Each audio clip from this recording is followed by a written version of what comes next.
You've heard the wild claim that in your entire life, you've never actually touched anything at all. Not your phone, not the air brushing your face, not even the ground beneath your feet. It sounds absurd, it sounds impossible, right? But physics rarely cares about how things feel. It cares about how things are. Stay with me as we unravel 5 hidden mysteries of matter, mysteries you have felt, trusted, yet never truly understood. And by the end, you'll understand why physicists say you have never touched anything, not once, in your entire life. Imagine smashing the smallest pieces of reality and expecting only smaller pieces. That's what the old physics promised. A brick cannot turn into a bird. A rock cannot become light. Nature is not supposed to swap identities like that. And yet, inside the largest machines humanity has ever built, you can smash an electron and a muon appears instead. Same charge, same spin, 200 times heavier. This happens every second in particle colliders. What we call particles behave less like objects and more like temporary ripples on an invisible pond. If the things we thought were solid can simply cease to exist and be reborn as something else, then what is the pond really made of? If solid objects dissolve into temporary ripples, then the next place the illusion must break is in location itself. Because a ripple only makes sense if it knows where it is. If particles are only ripples, even a single one should sometimes refuse to pick a place. And it does. Fire one electron at 2 slits and don't measure which path it takes.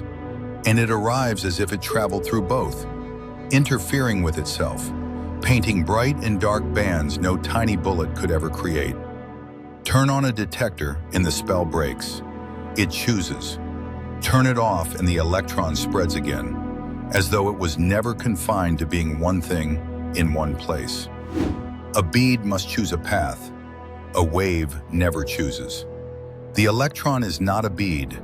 It is a spread-out disturbance that only pretends to be local when observed. And if even one electron refuses to stay in one place, then what does one place even mean anymore? And what kind of stage could even allow that? And if a ripple doesn't have a fixed location, then something far stranger than matter must be carrying reality itself. Before we dive further into the next clue, if thoughts like these awaken that rare curiosity inside you, stay with this journey. For some, this is just information, but for others, it's the moment they realize reality has been feeling incomplete for a long time.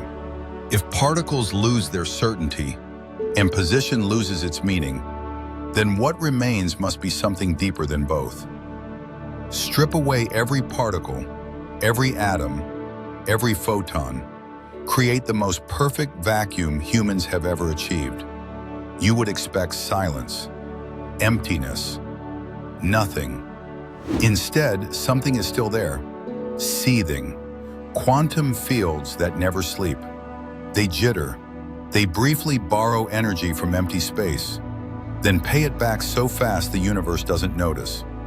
This is not magic or free energy. This is the measured, proven jitter of quantum fields in total vacuum. And this is not just theory. In the Casimir effect, empty space itself pushes 2 metal plates together, proving that even a perfect vacuum exerts measurable force. Particles come and go. The fields remain. Even perfect emptiness is active. In physics, perfect nothingness has never existed. So the question is no longer whether something exists in the void, but why particles ever vanish at all if the stage itself never empties. And once that lands, even weight may not belong to matter at all. We say particles have mass, as if weight is their birthright. It isn't. They move through a silent, universe-wide ocean, the Higgs field, and feel drag. That drag is what we experience as mass. Remove the ocean and every particle becomes weightless light. Stars could never burn. Galaxies could never form. You would never have been born. Everything that ever kept you from floating away like a ghost is borrowed. The most fundamental property of matter, the reason anything clumps, falls, or stays together, is rented from an invisible medium that fills all of space. Then the next question becomes dangerous. If weight isn't owned by matter, who's really holding the universe together? And after identity slips, location dissolves, emptiness fills up, and even weight is no longer owned.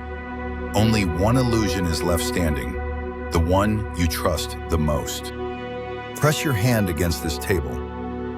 It feels solid, unbreakable, real. It is none of those things. Your skin never touches the table, not once, not ever. Electrons in your hand and electrons in the wood repel each other across a gulf smaller than an atom, but never crossed. You float, forever separated by an abyss thinner than a whisper, above every surface you've ever sworn you touched. Right now, lift your hand an inch off the table, and absolutely nothing changed. You were never touching it. You only thought you were. Everything you have ever felt is mediated by invisible fields. Then the final question becomes unavoidable. What exactly have we been feeling our entire lives? And when you follow that chain all the way down, from objects that won't stay objects, to particles that won't stay in place, to emptiness that won't stay empty, to mass that won't stay owned, to touch that never truly touches, something begins to emerge. 5 clues, 1 revelation. Matter is not the foundation of reality. It is a pattern, a stable vibration, a standing wave in an ocean of quantum fields that was here before the first atom and will be here long after the last star burns out. The solid world was never solid in the way intuition suggests. It was only the most convincing story the fields ever told. Illusion here does not mean fake. It means the universe is infinitely stranger and infinitely more alive than your senses ever let you suspect. So maybe the question was never, what is matter made of? Maybe the real question has always been, what is the ocean that learned to pretend it was solid? If this journey through the cosmos has sparked wonder in you, don't let it fade. Follow these paths with me as we keep unfolding the mysteries that connect every atom and every mind. Take care. Shannon Raj here,